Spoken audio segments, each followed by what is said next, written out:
Good evening po sa inyong lahat po. Sana po healthy kayong lahat ng mga pamilya ko. Nasa Pinas po. Miss ko na kayo at ilang weeks na lang magkita na tayo. So, masaya na ako. So, excited na ako na makita ko kayong lahat. Sa ilang years tayo nakita, sana enjoy tayong lahat, at saka especially sa kapatid kong lalaki na si Nonoy Jr. Mahal ko kayo, Nonoy. Mahal ko kayong lahat. So, sana magpagaling ka. Sana po na mawala ng sakit mo. Huwag pabayaan sarili mo. Mag-ingat ka lagi. Pasensya na po kung matagal na ako hindi nakauwi, pero ito na year po, priority ko na makita ko yung mga kapatid ko at saka mga anak ko. Pasensya na po kayo, pero promise ko, nangako ako sa inyo, this year po makauwi ako ng Pilipinas po. Sana po healthy ka pag-uwi ko. Ikaw ang pinakanipis kong kapatid. So, mag-ingat ka, Nonoy, lagi. At mahal ko kayong lahat. Sana po na maging okay na ka. Wala na mawala ng sakit mo. Huwag pabayaan ang sarili mo. Lagi kang uminom ng gamot.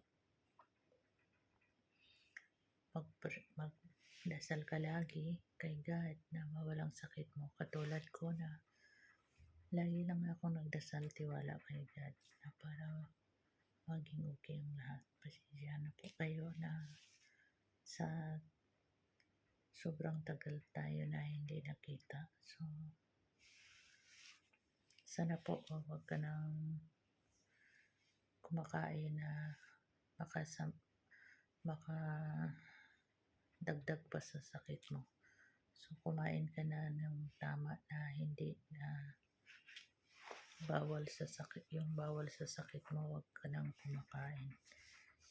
So, i-pray ko na okay ang lahat, at saka na-miss ko na kayong mga kapatid ko, at saka especially sa mga anak ko. I miss you so much. See you soon.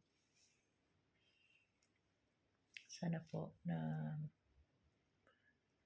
maging okay ang lahat, na healthy kayo. Yun lang ang dasal ko kay God. Healthy yung kapatid ko, mga anak ko. Kahit hindi tayo daming pera, at least na healthy lang tayo. Yun lang hinihingiin natin, na healthy tayo, hindi na walang sakit na dumapo sa atin. Sana po magbukas na ang paliparan dito sa Qatar po, kasi talaga nalungkot ako sobrang. Gusto ko nang umuwi. Magkita ko yung family ko. So, mag-ingat kayong lahat. Sana po na maging okay ang lahat. Kasi gusto ko nang magbakasyon po sa Pilipinas. Sana po pag-uwi ko na okay kayong lahat, wala kayong sakit, na happy tayong mga kapatid at saka mga anak ko. Mag-ingat kayong lahat, at saka sa mga apo ko. Mag-ingat-ingat kayong lahat. Mahal ko kayong lahat, apo ko at mga anak ko at kapatid ko.